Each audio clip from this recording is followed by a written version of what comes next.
All right, let's dive right in. Today, we are tackling a really fundamental question. What is information security really all about?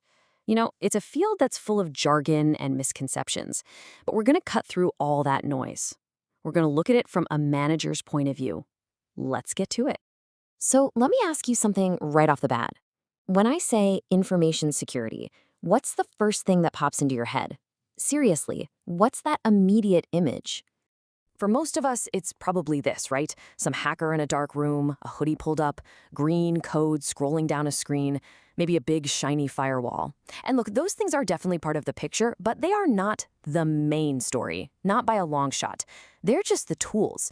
The real why behind it all is something way more basic. To find that why, we actually have to zoom out. I mean, way out. We need to forget about technology for just a minute and ask a much, much simpler question. Why do companies even exist? You know what? It's really that simple. A bank's job is to manage money. A grocery store is there to sell food. A social media app wants to connect people so it can deliver a service. Every single organization, at its core, has a primary goal, and that goal always comes first. If you remember one thing from this whole explainer, make it this. And this is where security finds its true purpose. See, security doesn't exist just for the sake of it. It's not about having the coolest new gadget or the world's longest password policy. Security is only, and I'm going to say this again, only, successful when it helps the business achieve its main goal. Just safely. To make this crystal clear, let's use an analogy that has absolutely nothing to do with computers. Let's talk about a hospital. So what's a hospital's number one goal? It's to treat patients and save lives. That's its mission. So what does security mean in a hospital? Well, it's making sure the medicine given out is the correct one. It's making sure a patient's private files stay private. It's making sure the power doesn't cut out in the middle of a critical surgery. See how security is all about supporting that main mission? And this is where the rubber meets the road. Just imagine an ER doctor needs a patient's chart, like right now, to check for a deadly allergy. If your security system is so complicated that it locks them out, you haven't succeeded. You've actually failed. Security can never block the primary goal of the business. This whole idea leads us to a massive, and I mean massive, shift in thinking that every security leader has to make. It's the huge difference between thinking like a hands-on practitioner and thinking like a manager. Okay, let's break it down.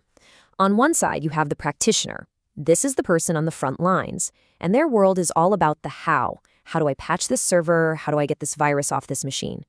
But the manager lives in the world of why. Why are we even doing this? What's the impact on the business? Does the benefit of fixing this outweigh the cost? It's a completely different altitude. And this quote from Prabha Nair just nails it. It's not about which firewall has the most buttons or the coolest name. The best tool, whatever it is the one that actually helps the business do what it needs to do. Period. Now, here's the cool part.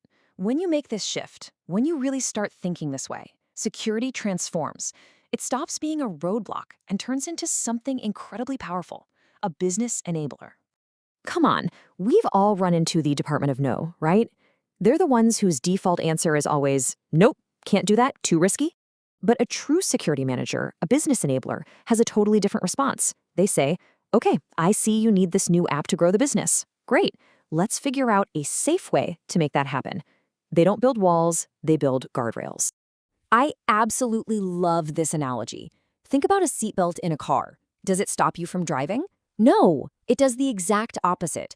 It gives you the confidence to drive faster because you know you're protected. That is what modern information security is. It's the digital seatbelt for the business. Okay, so with that foundation set, let's just quickly clear up some terms that you're going to hear all the time. It'll help you speak the language with confidence. It all starts with one big idea. And that idea is information security, or InfoSec for short. The best way to think about it is like a giant umbrella. It's designed to cover the protection of all of a company's information, no matter what form it's in. This slide really lays it out perfectly. InfoSec is the whole umbrella. It covers the digital stuff on your laptop, sure, but it also covers physical papers locked in a filing cabinet and even a sensitive conversation happening in a boardroom. Now, cybersecurity, that's just one piece under the umbrella.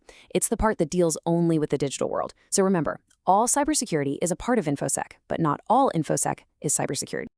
So this leads to a really important question, one that every manager has to wrestle with. With all this stuff in place, can we ever be perfectly 100% secure? And the short answer is no, not a chance. Perfect security is a myth. It just doesn't exist. You could spend every dollar the company has and you still wouldn't be totally safe. Why? Because someone could still make an honest mistake. A brand new type of attack could appear tomorrow. So the goal isn't perfection, it's something much more realistic. The real goal is to bring the danger down to what we call an acceptable level of risk. And this is a business decision, not a tech decision. It's the point where the leaders of the company can look at the situation and say, okay, we know there's still some danger here, but we're comfortable enough with this level to move forward and focus on our goals. So let's bring this all home. Let's tie it all together. If security isn't really about the technology, and it's not about achieving some impossible perfection, then what is the final ultimate job of a security manager? This is it. This is the single biggest takeaway. Your job isn't just to secure things. Your real job is to manage risk in a way that allows the business to go out there and win. You're a risk manager, first and foremost. And that, right there, is the manager's mindset. It's that powerful shift from asking how to asking why. So I'll just leave you with this to think about.